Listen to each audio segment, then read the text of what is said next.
désastre qui a paralysé tout un pays. Le mois dernier, un typhon a ravagé l'archipel des Philippines, tuant 58 personnes et faisant de nombreux dégâts humains et matériels.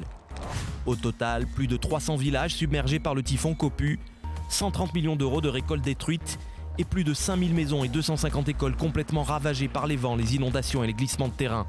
Les Nations Unies ont félicité les autorités philippines, citant ce pays en exemple grâce à sa gestion rapide et efficace de la catastrophe naturelle. Avec son climat extrême et en moyenne une vingtaine de typhons par an, les Philippines ont tiré les leçons du typhon Haiyan qui en 2013 avait tué 6300 personnes. Depuis, ce pays a fait d'énormes progrès dans le domaine de la réduction des risques des catastrophes naturelles. Cette semaine dans Focus, on vous emmène aux Philippines.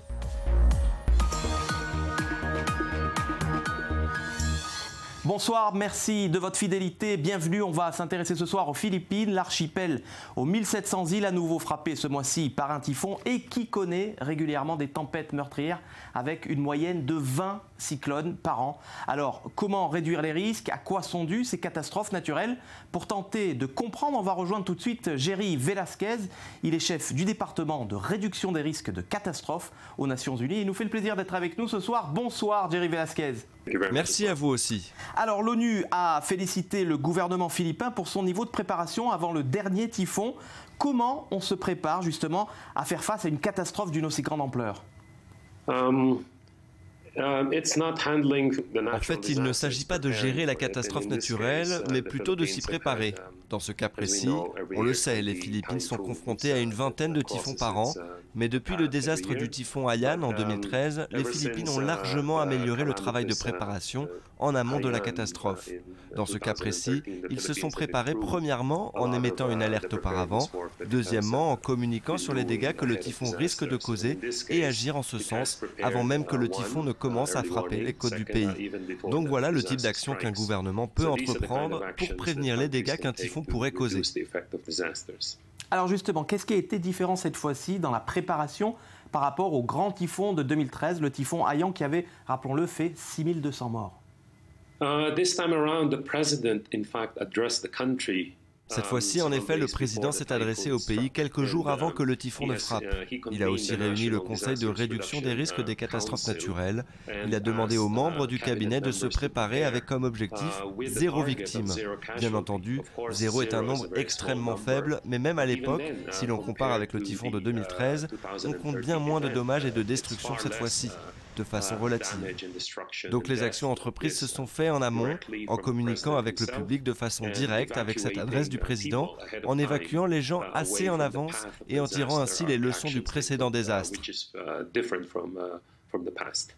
Quel est votre rôle à vous en tant qu'expert des Nations Unies pour justement aider ces pays exposés à ces catastrophes à mieux se préparer?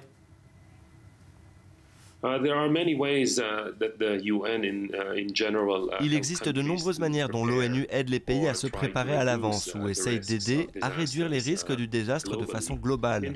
Aux Philippines, avec l'USDIR, nous aidons le gouvernement à appréhender les risques du désastre en se servant d'une base de données des précédents désastres qui ont affecté le pays. C'est ainsi que le pays est capable d'interpréter les risques. Avec cette méthode, cela leur permet aussi de pouvoir investir de façon appropriée sur les actions à entreprendre. Combien doit être investi sur l'alerte préalable, combien doit être investi sur d'autres volets, que ce soit la construction d'abris, le renforcement des routes et d'autres travaux de construction. Mais tout ceci ne représente qu'une partie de ce que fait l'ONU.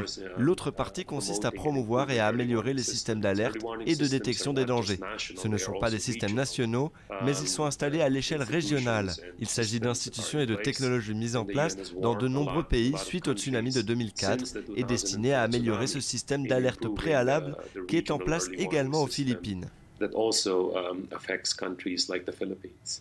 Jerry Velasquez, merci infiniment pour cet éclairage. Je rappelle que vous êtes chef du département de réduction des risques aux Nations Unies. Thank you very much.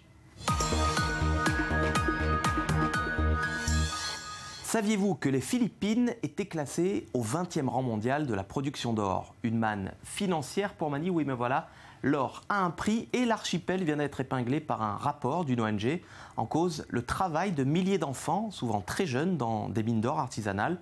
Alors pour mieux comprendre, on va dire bonjour tout de suite à Carlos Condé. Vous êtes chercheur auprès de l'ONG qui précisément vient de rédiger ce rapport. Bonsoir. Merci de m'accueillir. Alors, première question, Carlos Condé, à quoi ressemble le quotidien d'un jeune enfant philippin qui travaille dans ces mines d'or? En fait, il y a 3 choses qu'ils font dans les mines d'or. La première est l'extraction et la transformation dans ces tunnels. Une autre activité est de plonger dans des tunnels sous-marins pour extraire encore plus de minerais. Une autre activité extrêmement dangereuse qu'effectuent ces enfants et qu'ils font tous les jours, c'est de travailler ce minerai en les brûlant, ce qui lâche du mercure. Ces 3 types de travail effectués par les enfants les exposent à différents types de dangers, et tout spécialement le maniement du mercure. Et ce sont des types d'activités qui sont répétées de façon quotidienne dans ces provinces, se situant un peu partout aux Philippines. Il est assez dérangeant de les voir se faufiler dans ces tunnels, plonger sous l'eau pour des minerais, de brûler le mercure, et en chemin d'inhaler toutes ces substances toxiques.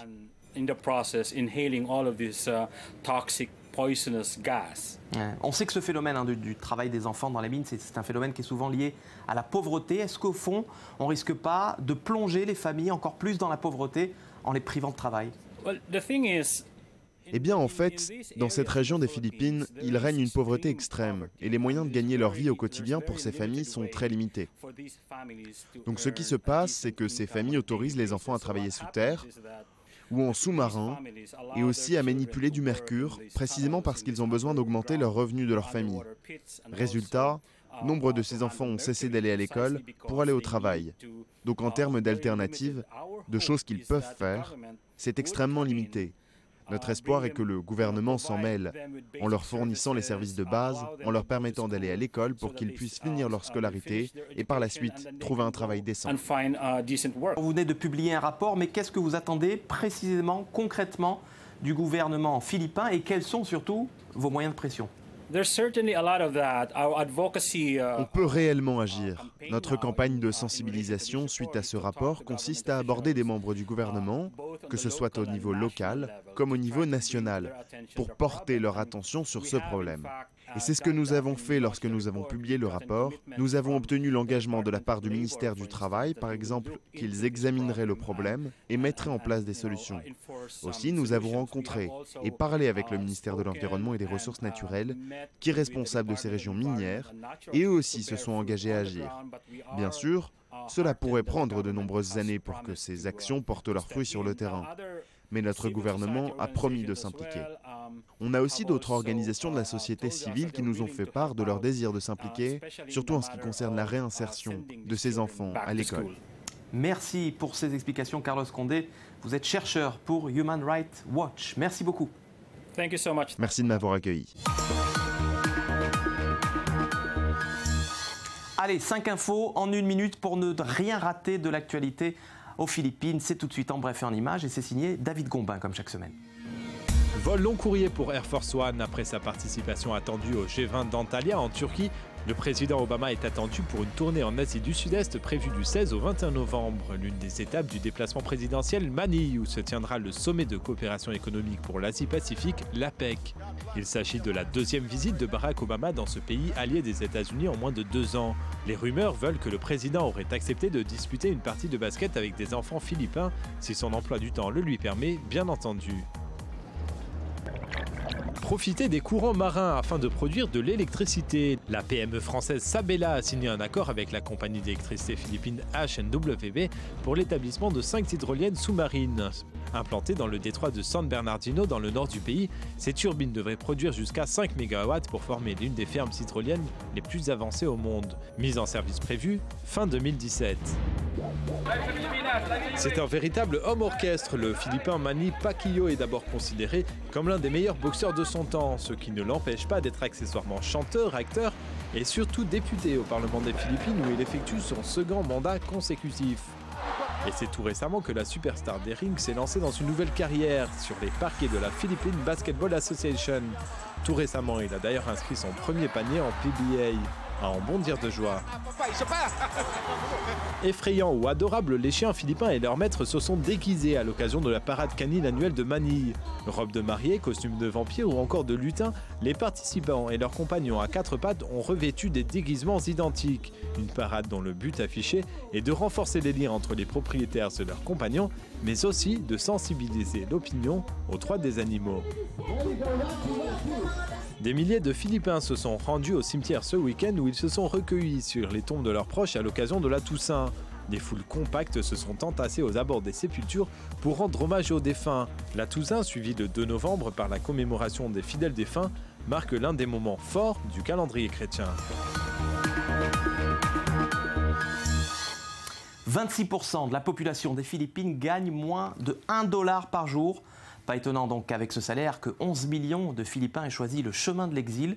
C'est plus de 10% de la population totale de l'archipel. Parmi eux, ces Philippines qui travaillent en tant que domestiques aux 4 coins du monde avec la bénédiction et souvent même la formation du gouvernement philippin. Pour mieux comprendre, on va se tourner à présent vers Ted Pasqua. Bonjour, vous êtes responsable d'une grande école de formation de domestiques à Manille. Alors première question, si ces femmes partent, c'est d'abord pour mieux gagner leur vie. Est-ce que vous pouvez nous donner un ordre d'idée ? Combien gagnent ces domestiques à l'étranger par rapport à ce qu'elles pourraient gagner aux Philippines ? Le fait que les Philippins soient en général capables de communiquer assez bien en langue anglaise, c'est devenu un plus pour la plupart des gens. À ce jour, nous avons envoyé environ 1/10 de notre population travailler à l'étranger. Est-ce l'option préférée? Il semble que ce soit le cas pour ceux qui sont qualifiés. Quelles compétences doit acquérir une domestique philippine avant de s'envoler vers l'étranger? C'est un métier qualifié et notre école apporte ces qualifications. Nous proposons des cours pour devenir auxiliaire de vie d'une durée minimale de 6 mois. Il s'agit à la fois de théorie et de pratique. Il s'agit d'acquérir les compétences nécessaires pour prendre soin d'autres personnes, en particulier des enfants ou des adultes, qu'ils aient ou pas des besoins particuliers. Vous savez, ici en Israël, on appelle souvent les auxiliaires de vie philippines les anges. Selon vous, à quoi est due cette réputation? Oh, c'est agréable à entendre. Je dirais que la culture philippine est réellement une culture du soin. Tout particulièrement, cela se ressent dans la manière avec laquelle nous prenons soin de nos personnes âgées.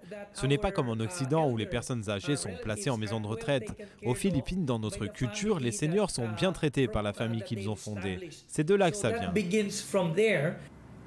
Alors, ces auxiliaires de vie, ces domestiques quittent leur pays, c'est souvent un sacrifice évidemment. Quelle est selon vous la plus grande concession qu'on doit faire lorsqu'on décide de tout quitter pour aller s'installer à l'étranger?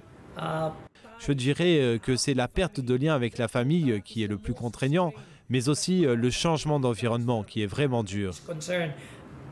Ted Pasqua, vous êtes à la tête d'une école de formation de domestiques philippines pour l'étranger. Merci. Merci Cyril. Toda Rabba.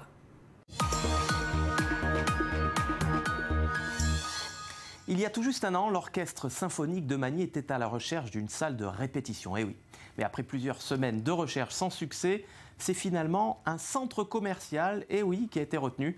De quoi ravir les passants mélomanes. Mais qu'en pensent les musiciens? On va tout de suite poser la question au directeur de cet orchestre, Jeffrey Solares. Bonsoir. Comment vous est venue cette idée saugrenue, ma foi?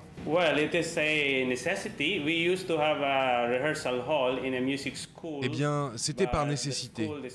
Avant, on avait une salle de répétition dans une école de musique, mais l'école a décidé qu'ils ne peuvent plus accueillir notre orchestre.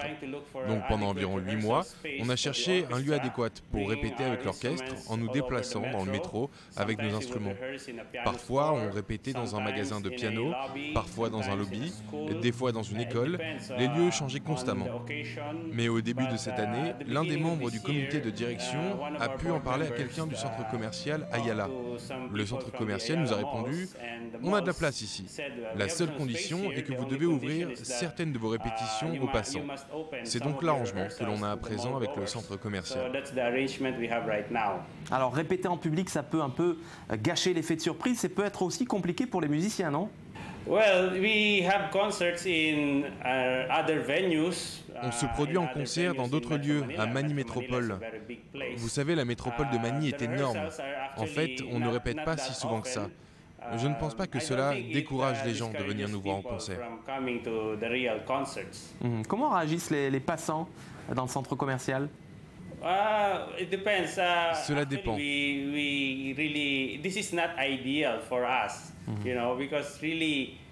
En fait, cela n'est pas idéal pour nous, parce qu'en réalité, jouer de la musique classique, c'est différent, extrêmement délicat, et on a réellement besoin d'un auditorium adapté, où nous pouvons nous écouter nous-mêmes.